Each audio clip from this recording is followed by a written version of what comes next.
revolutionaries are here! Joel and Midge have divorced officially, and apparently there's a Providence in Oklahoma. Stay tuned as we discuss The Marvelous Mrs. Maisel, Season 3, Episode 2. I'm Maria Menounos, and you're tuned in to AfterBuzz TV, the ESPN of TV talk. Now, let the buzz begin.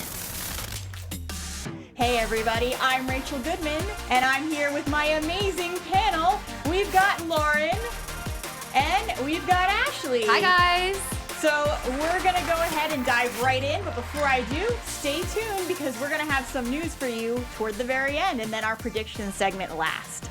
All right, guys, let's dive in here because the biggest thing on the table is that the divorce is official between Midge and Joel. Oh, I know. it is so sad, and I could feel like my thing with them as a couple is we've seen them grow so much. Yeah. I don't know if I see them together forever, but there are moments when they still feel like a couple. I mean, honestly, let's just get right into this episode. I feel like there's so much happening, but then kind of towards the end, we see them going to the courthouse and actually getting their divorce, finalizing the divorce, which I don't know. I just never pictured this day coming. I was super glad that Joel was there to support Midge through it, but the fact that they're getting divorced just makes me sad. You can tell there's still so much love there, and it's just really interesting. Their relationship is so amicable and flirty, and then we saw her sleep with him. It's just kind of, I don't know, it's an interesting thing for them to officially do. And Lauren, how do you feel about it? You know what? They love each other. Whether or not they're married, we'll see. Well, I don't know. We'll see. We saw what happened, but it just seemed like throughout that, even though we knew they were going to go through the process, that they could have been best friends all along, no matter what happens. Yeah. True. And I feel like for me, I just see that Midge is just a different kind of person. Mm-hmm. It's like her like, if we all have different frequencies, the way that we vibrate around each other, her frequency is just not quite the same as Joel's. And so that's why, to me, her ambitions with comedy and just like her strength and her humor, I feel like she needs somebody who balances her a little bit better than the way that Joel always has. And they're just so young too. So I think this show is an excellent testament to showing why a marriage could fail with people who got married too young and how we're always changing and growing. Right. And there's always the parent pressure of true. wanting their kids to get married, and even if they're not ready to get married. So, you know, that's something, another bit of pressure. Yeah, for sure. I feel like, you know, at least you see so many awful divorces. At least we see them like getting along for the kids and still doing so much together. And he's still really supportive of her career and her life. And, you know, he knows she's about to go on tour and he's still like there for the kids. And that's really great. Yeah. So I love seeing that and that they're still a family no matter what. And that was one of the interesting things, too, when we had the scene with the judge. He was very confused when Midge said, when Midge said that her husband or ex-husband was going to take care of the kids while she went on tour. Yeah. We had that whole hilarious moment with Susie talking about, I think my favorite moment of that court scene was when Joel started saying, oh, I had all kinds of affairs, which is obviously a lie. But when Susie stepped up and she's like, yeah, and one of them was with me. We did barn animal style stuff. It was crazy. I was like, oh my God.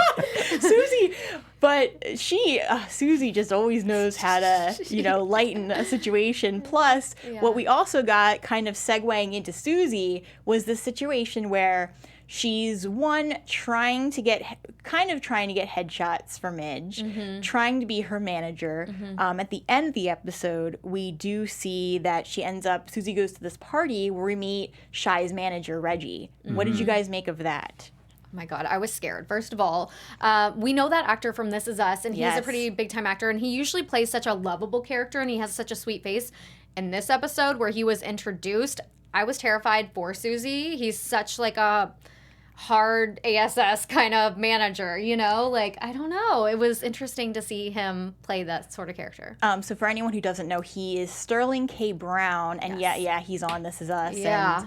And very, very amazing actor. I've seen him in a couple of different things, and he always plays somebody slightly different. Yeah. But he does, like, with Reggie, for me, it's one of those things where the moment that we met him, I wasn't sure whether to take him as a good guy or a bad guy, and until we started to get to know him a little bit. But in that moment, anyway, in this episode, I was scared too.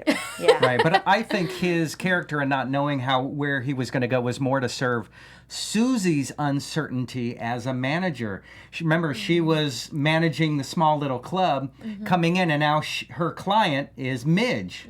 And so we're trying to see, does she know what she's doing? Does she not know? Is she ready to be a manager or not? And I think this is another way for Susie to test the waters to see if she knows what's going on. Absolutely. Yeah, absolutely. And we can see, and we'll talk about this in future episodes, how she has her moments, even in season 2 and 1, she has had her moments where she has not done the best job. And we did see, kind of carrying over from 1, that now she's also having an issue with this contract and what's right for Midge and how she's supposed to really stand her guard and, fight for certain things. So we did get some of that with her.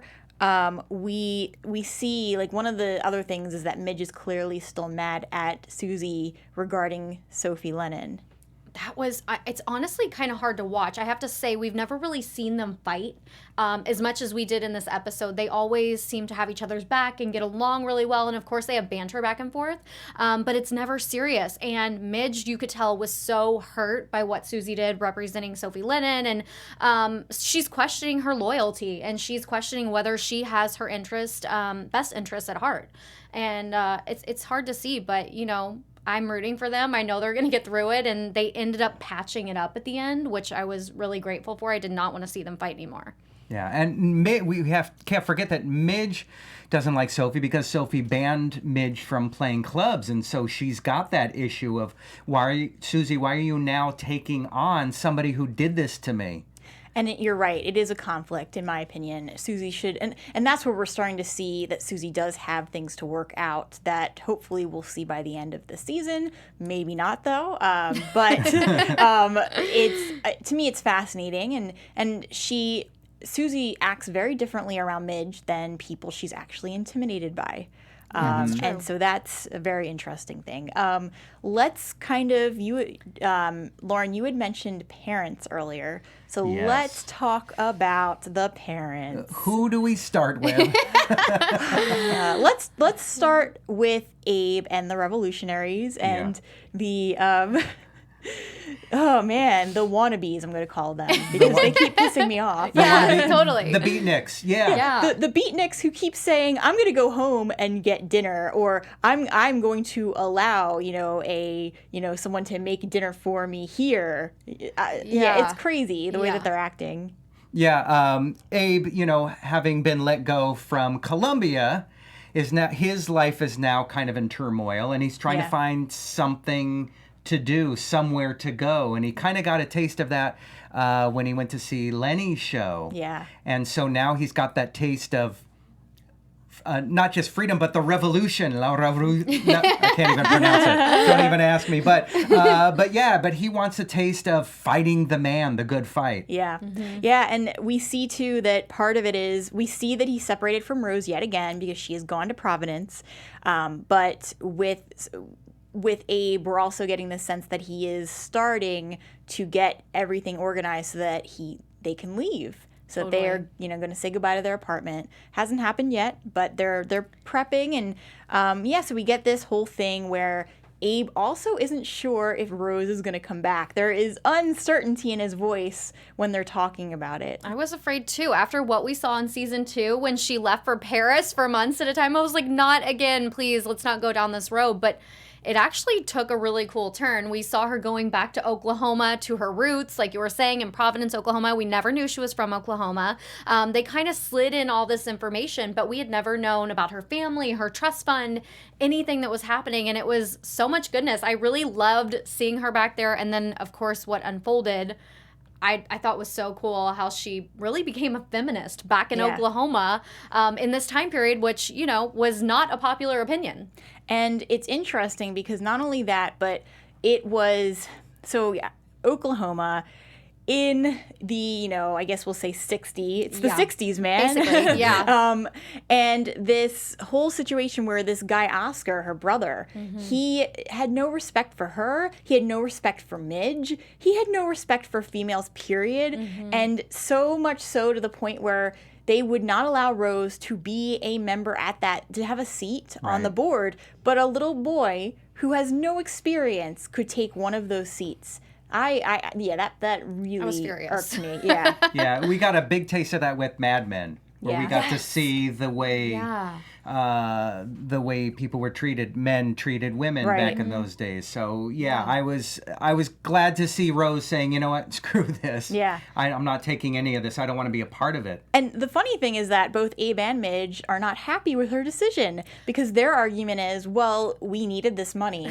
And I get their point. I was going to say, that's my big question for you guys. I've been thinking about this since I watched the episode.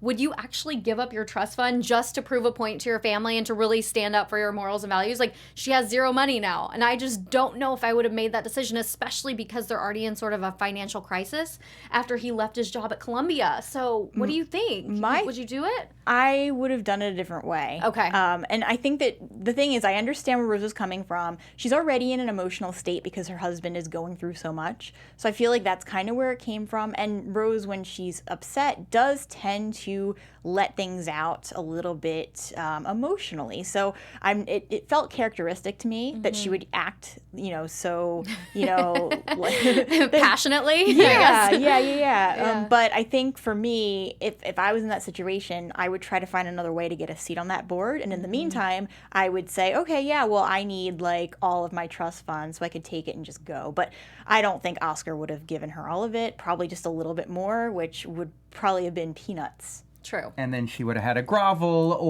or something would have happened where, just because, Midge and Abe say, no, you should have taken it, they're not in her shoes. True. Yeah. They don't know where she's been. And so I see her point, too, of I just want to take the energy of this money and step away from it. Yeah. And there's a lot of dignity in that. So that is not to blame her.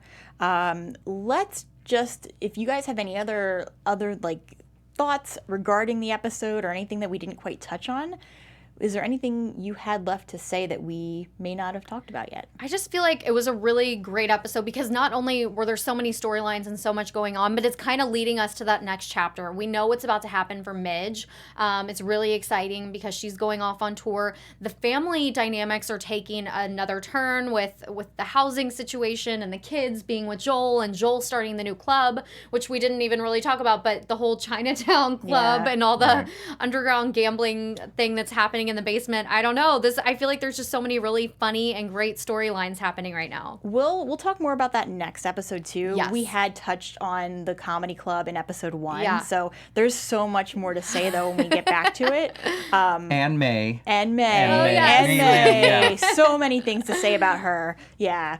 But I think the only other thing I want to mention is that we did see Imogen, and who had her child, and how worried she was. It reminded me of Scarlett from Gone with the Wind, in that moment where Scarlett is measuring herself after she's had a child and is like, never again. And I felt like Imogen was like that, where she's like, oh no, like I don't want to be, like, obviously she had gained no weight. That's what I was going to say. She was so tiny, so it was really hard to relate to that moment, at least for me, because I was like, what is she talking about? Yeah. She was saying, like, kind of made a joke about how she was so big in the class and, like, someone couldn't see around her. And I was like, honestly, are we going there right now? That was the only thing that kind of irked me. I was like, Absolutely, no.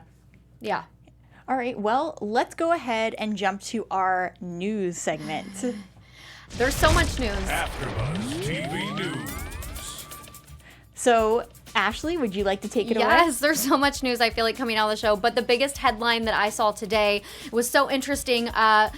Rachel Brosnahan, who plays Midge, she is saying that she feels like a constant disappointment to her fans. And it actually stunned me. When I saw the headline, I couldn't believe it because I love her so much. She's the cutest and she's such an amazing actress in real life. But she says that fans, when they meet her, think she looks nothing like her. She has blonde hair in real life. Obviously, Midge has dark hair. her voice doesn't even sound like Midge, which Midge is so quirky and loud and funny and just outgoing. And she says, I'm never going to be as quick on my feet as Midge is. And of course, she has a script and lines to memorize and someone else feeding her the words to say. So she's not going to be as quick on her feet as Midge was, but she's definitely impressive and she's won all these awards. So I was really bummed to see that headline. And I was like, girl, you need some confidence because you're amazing. And here's the thing, even if someone gives you those lines, you have to be very quick as an actress to be able to take them and run with them. Deliver it, right. No matter if you're into comedy or drama, you have to be talented to do that kind of thing and really jive with it and flow. So yeah, I give her major props. Crazy, yeah. All right, well, let's get to our predictions. Your AfterBuzz TV predictions. Loren, would you like to go first? Yeah, so I think something's going to happen with Joel and May, because as soon as May came into the picture, she was just quick, very quick and witty. A little bit reminded me of Midge in that way, but different. I think something's going to happen. I'm not sure what. I'm with you there. I think something's going to happen, but I think that it's going to be a huge mess. And that there are going to be so many people, her family and his family, that don't want it to happen. So that's my prediction. I totally agree with you guys. I mean, I feel like something's going to happen, but also at the same time, I mean, it's Joel and he's just, I don't know, everything always goes wrong for him. So it'll be interesting to see what happens. And it's such an unlikely match at that, especially in the time period and everything else. So yeah, we'll see what happens, I guess. Well, awesome. All right. So Ashley, where can everybody find you? Definitely follow me on Instagram at Ashley Fultz, ASHLEYFULTZ. And Loren? And I'm at Loren Kling, LORENKLING. And I am on Twitter at Rach Goodman, or on Instagram on my author account at Rachel Radner Author. Until next time, which will be in about a minute, we will talk to you guys later. Bye. Bye. Our founder, Keven Undergaro, and me, Maria Menounos, would like to thank you for tuning in to AfterBuzz TV. Remember, we're not just the first, we're the biggest in the world, and we're the only destination for all your favorite TV shows. Whatever you crave, we've got it. So go to AfterBuzzTV.com and check out our lineup. Buzz you later. The views expressed herein are those of the hosts only and do not necessarily reflect the views of AfterBuzz TV or its owners or principal.